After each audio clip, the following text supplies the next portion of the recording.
Well, hello, everybody, and welcome to Really San Francisco, the show about, well, what's really happening in San Francisco. And I am, of course, with my amazing co host, Mr. Richie Greenberg. Hey, everybody. Welcome to the podcast episode. And what's today's topic, Erica? Oh, gosh, we're talking about a little something called homelessness, street Mm. issues, what's going on our streets, alleys, public spaces here in San Francisco. Is it really getting better? And So the say, reports. Yeah, the that's reports about right. it. Yeah. That's right. So say the politicians who are in office right now. I want to The give this. powers that be. Sure, why not? Right.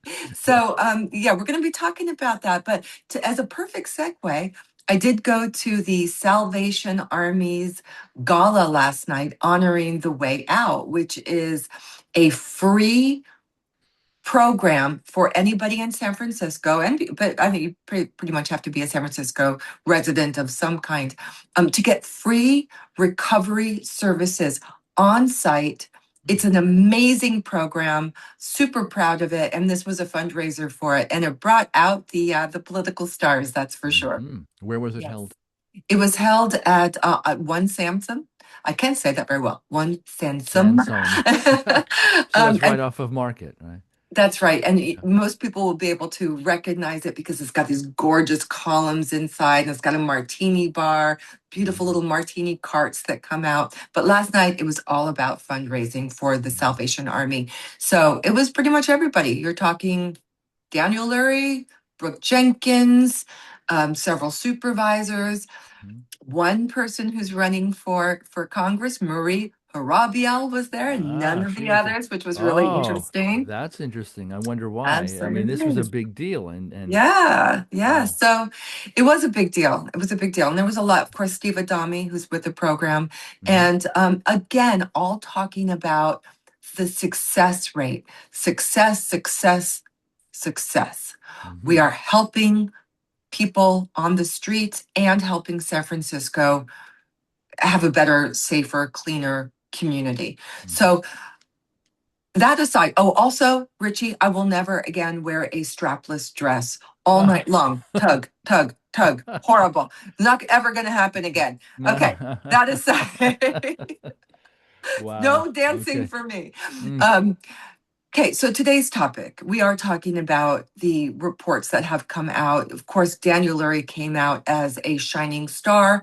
Mhm. Great, great uh, poll numbers for him. I Mhm. think it was Mhm. 76 or Seven, 77%. I thought it was 74, but yeah, let's just say 74? let's split the difference. Mid 70s. So he has been pushing this the poll results that he is a very popular mayor.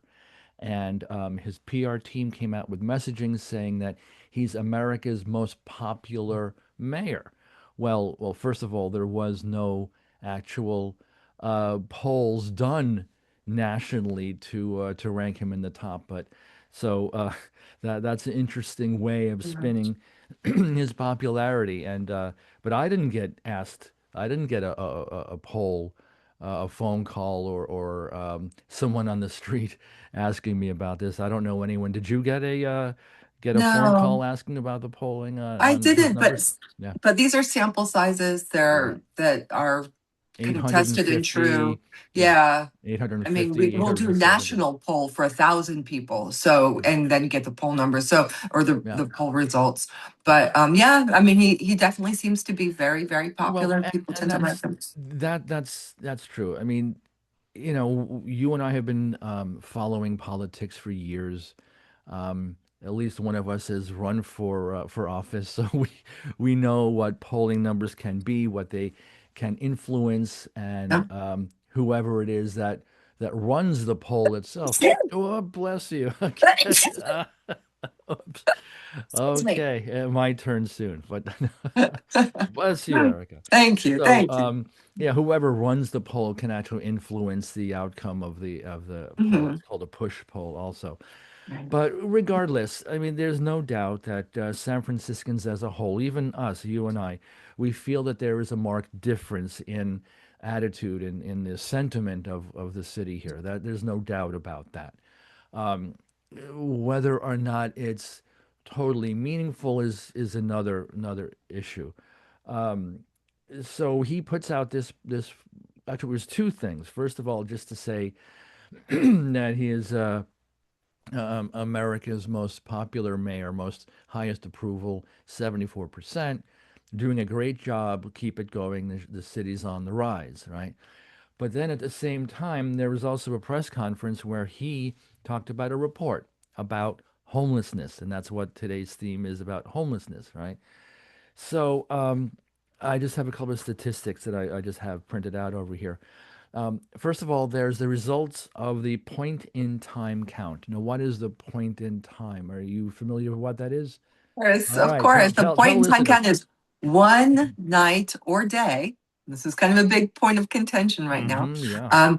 where researchers will go out and literally count the number of people in doorways. If there's a tent, they'll ask how many people are inside the tent. They'll kind of peek in, and they're doing a tally. They're just tallying it up. How many? How many? How many on this block? How many on that block? How many in this Mhm. district? It's like So taking inventory. They're just looking around with a precisely. clipboard and going down the street, and they all have Yeah. teams, and they're all assigned certain areas. And it's like you said, it's point in time. It is a snapshot at Mhm. one specific time of one specific day of the Right. year, and it's actually done every 2 years. It's not every Correct. day. And so they did this, and the results is what Mayor Lurie and his PR team were just ecstatic about and put out the press release, a press conference, and it got quoted in the media everywhere saying incredible progress, that it showed homelessness had dropped over 20%, which, yeah, that's nothing to shake a stick at. That's pretty good, right? 22% actually, to 3,400 people. That's what they're saying. There's 3,400 people who are homeless. That's the lowest level in 15 years. Tents, the number of tents that we're seeing in the streets are down 85%.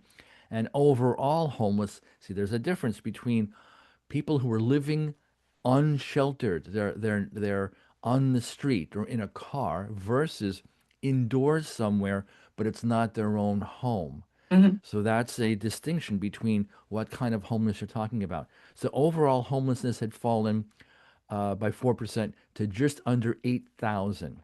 So it's saying that San Francisco has overall, indoors and outdoors, just about 8,000.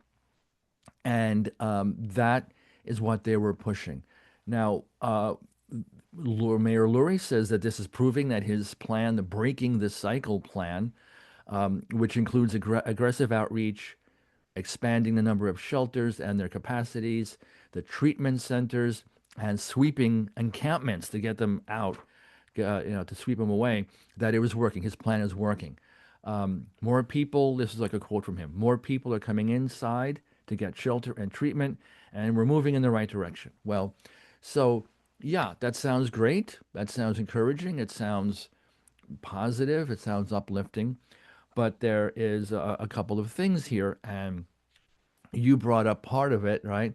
For the Mhm. first time, I don't know if it's in history or the first time in a long time, the methodology of counting the people, doing the inventory, doing the point in time count is different than in the past. And as we know, when something is done differently for the first time ever or in a very long time, that can show different results. It can result in something at count being quite different.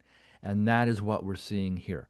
It was typically done in the past. The point in time was done at night, at the beginning of the evening, 8 o'clock or so, and went, for several hours into the evening. This time, it was done early in the morning. Yes. So the results are, or the explanation, let's say, is that when it's daylight, many people are actually out. Those who would be counted in the homeless would be out at a different center seeking counseling. And just because one is homeless doesn't mean that they don't work, right? There are working homeless. And so they may have been on their way to the job, already at a job. So that is what could artificially lower the homeless count. So that is number one. Number two, a change in the methodology in counting is that in the past they just went up the street, okay, and they just pointed. Here's one, here's another one, here's three, four, five, six, and they were just taking inventory, as we said. But the change now in the method is to have these individuals who are working for the count, the ones who are taking the count, to actually engage with these individuals, these homeless individuals, and spend just a little bit of time talking with them. So it slows down the counting, uh, that whole ability to count. So there might have been that were missed because it just was taking a long time.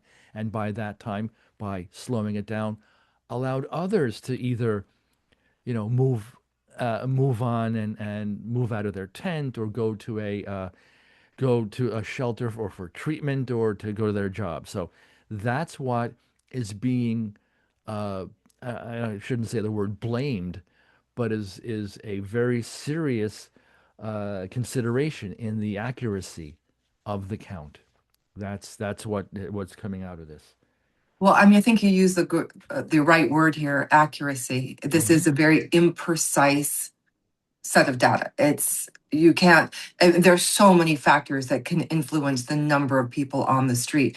A horrible, rainy, blustery night that the temperatures are down into the 30s or 20s, whatever the case may be, compared to a balmy day where there's a lot of people out and about.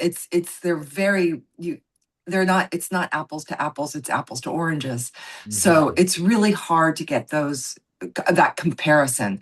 I think it's good to do. I think it's good for Mhm. people for these counts to happen, but just how much you can really rely on the figures, Right. really rely. I think it gives more of an overall sense Hmm. than than these percentage Right. points. But they're using it as this massive Yes, point to celebrate yes, how well the city is rising from the ashes. And now there's another thing that is important to consider here.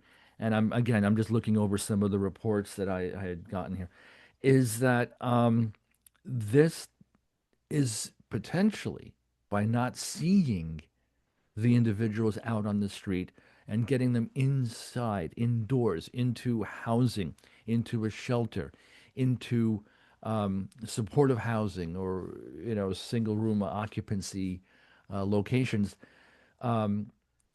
doesn't mean that they are free of drug use, drug addiction. And, of course, I mean, these are, it doesn't mean that there's a total victory and now we can go back to our lives and right. everything is all unicorns and rainbows, right?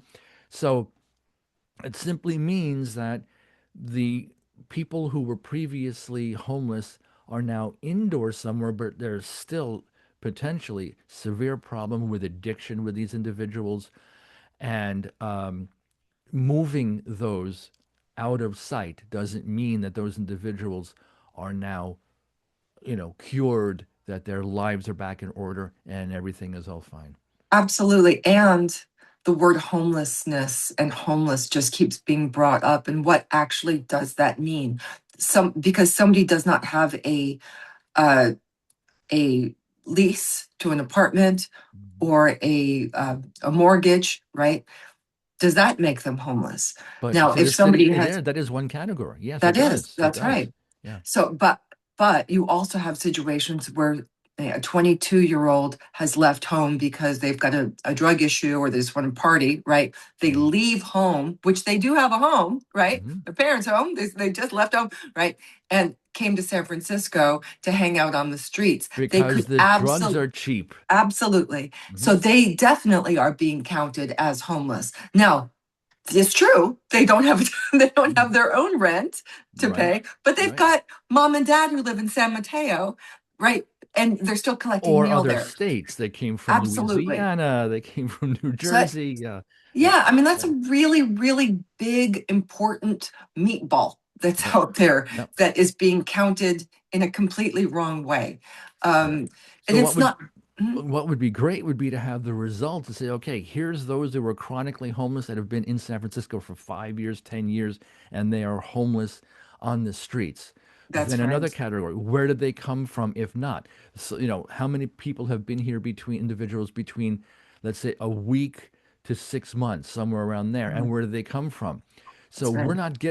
we're actually not getting a full picture. We're not getting an accurate picture. And you're relying on people to tell you the truth, Yes, that's another right? thing too. How And many are actually being honest? I got to tell you, Richie, I mean, that Yeah. is one of the most aggravating aspects of this because when somebody is addicted to drugs or alcohol, one thing you know for sure, Mhm. they lie. Yeah. I, Yeah. I have so much personal experience with this, with family members, love them, adore them, they're in my Mhm. heart, but they lie. Yeah. This is what an addict does. So if one of these people came and said, "Hey, I say, are you homeless? Yes, I'm homeless. Are you using any substances? No, just Yeah.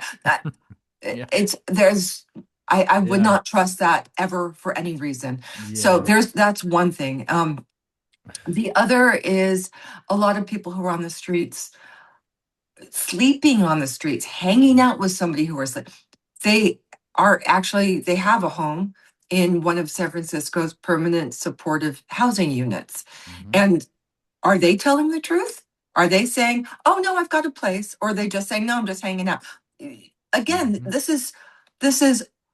information that you're getting from people who have very serious mental health issues, Hmm. serious addiction issues. Yeah. 9 times out of 10, I would I would just walk away thinking, am I getting the full story here? Am I getting, Right. and I'm not. Because even though San Francisco has the reputation of being the most lax enforcement area, right, the town, Right, there's probably in the back of these individuals' minds that they have to be careful what they say. They're afraid of being right, arrested. They're afraid of right. being thrown out of their supportive housing.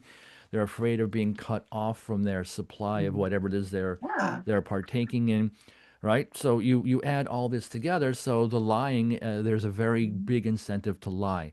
We don't, Absolutely. it's just it's a tragedy. Erica and I, we talk about this all the time about how, and this is just part of the whole topic.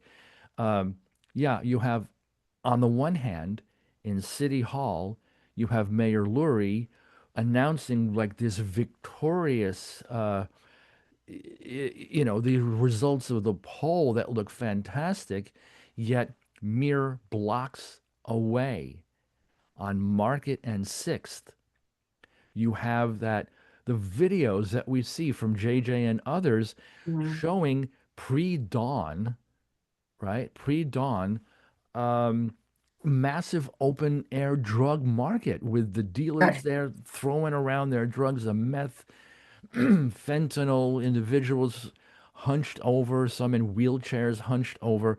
Absolutely disgusting. It is, Richie, and I think I don't want to rain on Mayor Lurie's parade here. I And I don't either. I understand. don't either. Yeah, and I think I've made this claim before and I'm sticking to it because I do believe it. We are going in the right direction. The Mhm. the fact that there aren't tents on the streets as there were before Yeah. is enormous. Yes. Credit, credit, credit. You get the credit. Everybody who worked on that, London Breed, basic. I mean, and Daniel Lurie and Grants Yeah. Pass, and you Mhm. name it. I don't even at this stage. One thing we know this is not a debatable point. It's not a statistic. This is visual. You Mhm. don't see the tents because they're not there. No, Mhm. that doesn't mean they're totally eliminated, but they're almost entirely gone in I most. see it. I drive around the city, right? And I go here and there and crossing back and forth. And yeah, no, I agree. Maybe I'll see one tent, maybe Hmm, in one trip from west yeah, to east, maybe one. And then sometimes I'm walking around, and I see two or three, a cluster, right. a different day, but it's nothing like how it used to be in Yeah. the late teens, 2019, and through COVID, the Oh pandemic. my gosh. Those were whole encampments, and we don't Oh, really see that. and they were everywhere. They were everywhere. Every And it neighborhood. wasn't just COVID. It was just policy just let it happen. We Right. just let it happen. In fact, I on a street not far from me, and I live in a very nice neighborhood, Hmm. there was a pervasive encampment. Couldn't get rid of it. And I Hmm. would call the police and I would say, help me, help me. What can we do? These guys were smoking meth. Right, it was right across from a kid's playground. Hmm. And the answer was always, I have our hands are tied, can't do Yeah. anything, can't do anything. And, And it was and some of this had to do with Chesa Bodine, district attorney back then, and his policy to just basically not prosecute anyone. But there was also the other laws as well that were preventing people, and then we have the nonprofits and other Jennifer Jennifer Friedenbach, Friedenbach. and they were Yeah, we're handing reading out each tents. other's The minds. Coalition on They Homelessness were were actually handing out handing tents. them out. So Right. anyone that had a tent that got confiscated wound up just being replaced within mere minutes from one of the nonprofits that would just swoop right in and hand them a new one, That's brand new, right. and they So all look the that is same. huge. Yeah, Now, I want yeah, to say something, yeah, Richard. You tell yeah, me if you think this makes sense. yeah. So the reason, well, okay, when tents, most of them are eliminated from the situation, which they have. You don't see them Hmm. nearly as much. People are still using. They're still on the streets, but they're exposed. They're Hmm. for everyone to see. Hmm. A lot of those people who are in their own heads, right? They're not thinking about what the rest of the world thinks of them or the community or their neighbors right across the street, kids, oh, Right. senior citizens, they don't care, right? But some do. Some are Hmm. embarrassed. Some don't want to be there, like, oh my God, now people can see me.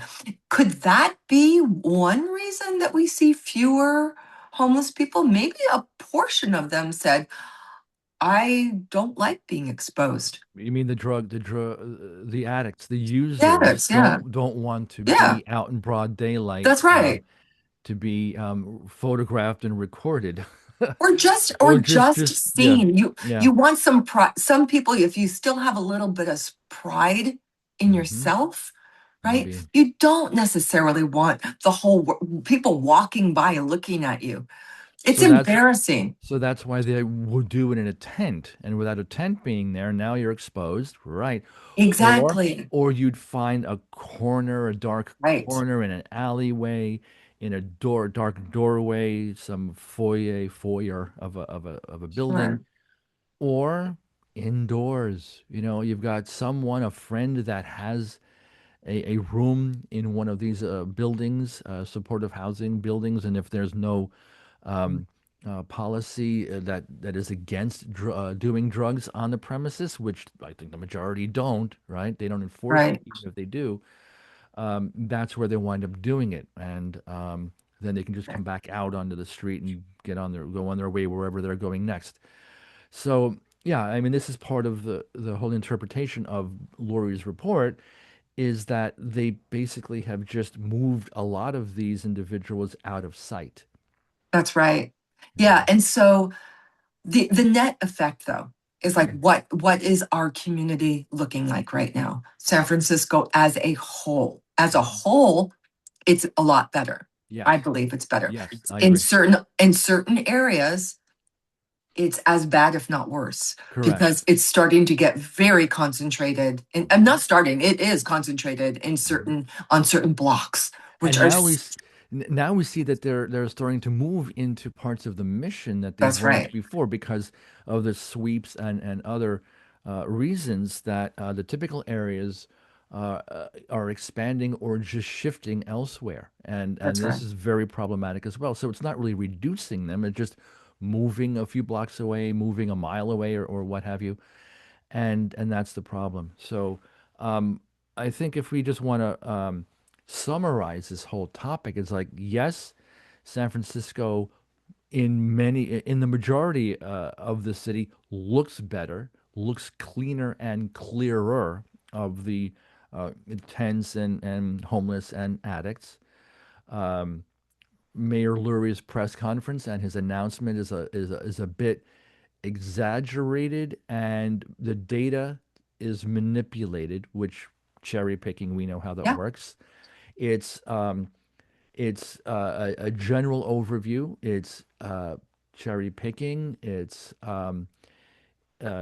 incomplete. because it's not showing us who are the individuals, the homeless who are recent arrivals versus the chronic 5 years, 10 years. And it's basically moved a lot of the individuals off the streets indoors where they're still, if they are homeless because of addiction to drugs, then they're just hiding where they're actually doing their partaking. Yeah. Yep. And, I think I don't think we can emphasize enough the fact that the people who are living outside, Mhm. this isn't they lost their job a couple months ago, struggled for a bit and ended up on the street. It's just not that. You know that, I know Mhm. that, Yep. most people in San Francisco know that. So the word, it's we have to change. That has to change to reflect accuracy. The This is terminology. the terminology. Yep. This is an addiction issue. Hmm. Yep. 100, almost 100%, ninety Yep. percent is an addiction issue, Yeah. and we can overlook that. Yeah. And um, we're on our way to doing that. But I tell you, it's still a struggle. I It's a still hear struggle. it. It's a fight. It's Um, a fight in City Hall because they are just kicking and screaming and don't want to make meaningful change. And this could be a whole nother topic, It but could be and what's interesting is you have all of these candidates. Yeah, we're in an election year, midterms, and we've got within what is it, 2.5 weeks is the primaries, and you don't hear the candidates running, right? In for Congress, even though they may not have exactly the ability to make any change uh, quickly locally. They're not talking about drug addiction and how to deal with this. They're talking about other nebulous concepts, right? right. So, But the good thing yeah, about what we're experiencing right now yes. What's that? is we don't have to look at the numbers. We can just go outside. That's right. We just go out Right? and look.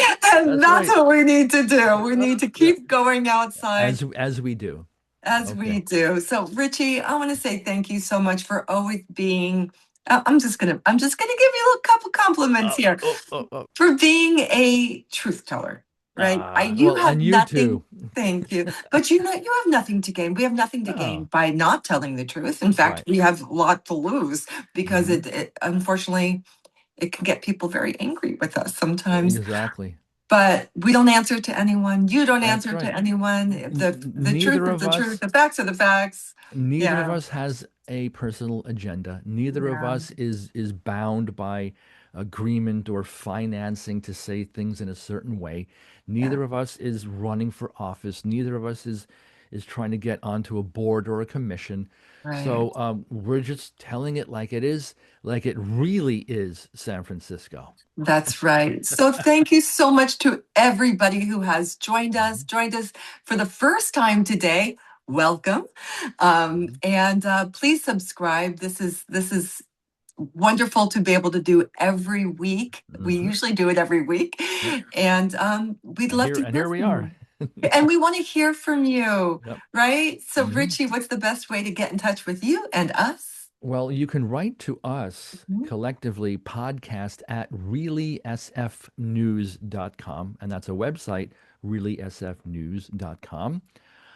You can contact Erica directly if you're on X. X, formerly Twitter, as they say, and that's Erica J. Sandberg. And me, you can get in touch with me also on X, formerly Twitter, at Greenberg Nation. And we look forward to our next exciting, informative, and fun chat very soon, within the next a week, I'm assuming, right, Erica? Yeah, So we try and do this weekly. definitely. Okay. All right. So thank you again, everybody. Until next time. That's it. This is Until next really time, San Francisco. really San Francisco. Thanks, everybody.